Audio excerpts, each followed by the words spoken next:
Howdy, everybody.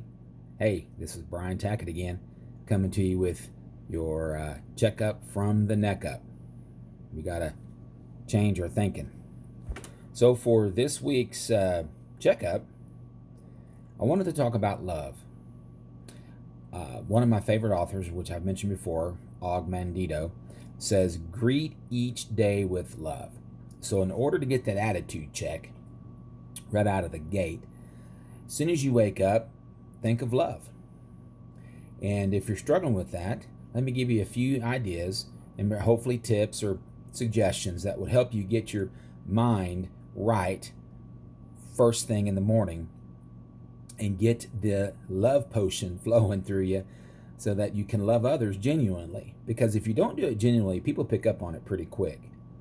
So let me give you a couple of thoughts about love. First of all, love is not an emotion. I think most of us here in our culture, especially here in America, really think of love as an emotion. I mean, we use it so flippantly. You know, I'm very emotional about French fries. I love a good French fry, right? And that's the same word that I use when I say I love my wife. But that is simply lust, really. It's a want attitude. It's selfish. It's for me. I love French fries, so I'm gonna just go get them. And there's something about, I don't know, certain types of places to get your favorite French fry, maybe whatever it may be.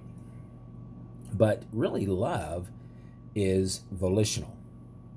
You have to choose to love, because when it gets right down to it, at the end of the day, if you're going by emotions, then someone, either you or the other person, is going to end up hurt eventually. It may not happen right now, it may not happen tomorrow, but it will eventually happen, which is proven out through our culture here in this country, where we have a divorce rate over 50%. So that just tells you right there that we're loving wrong. We're loving by emotion, and the emotions are raw, and they're unpredictable, and they go by circumstances and feelings outside of us that we can't control. That would affect, if we loving by emotion, it's going to affect the way we love. But let's look at love as volitional. You're going to choose to love, no matter what their circumstances are, no matter what the other person's doing to you. You volitionally say, "I love you." And so let's just talk about some things that love is. Love is patient. It's kind. It does not envy. It does not boast. It is not proud.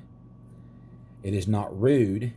It is not self-seeking. Woo.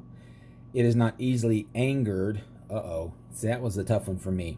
Boy, my temper would get me in more trouble than "Who Shot John," as my pappy used to say. If you don't know what that means, we'll talk about that later. It keeps no record of wrong. Wow. Quit telling the one you love, "Hey, what? But you did," and you go back in their past and you point something out to them that they did wrong to you, and it's like taking them and poking them in the eye. So don't keep record of wrongs.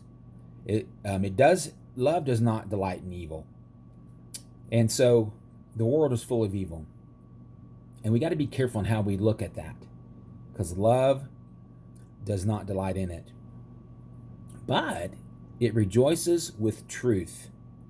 So be true. And that's the hard thing to do with someone you love, is to tell them the truth. Be truthful to them. It always protects. It always trusts. It always hopes.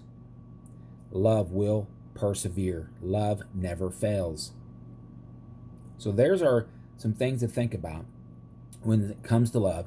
Get your mind right first thing in the morning, and get your attitude up there about and when you come with a heart of love, man, your world feels so much better. It's better than hate. Hate just pulls you down, and selfishness pulls you down, and it weighs you down. It's like this big cloud over you.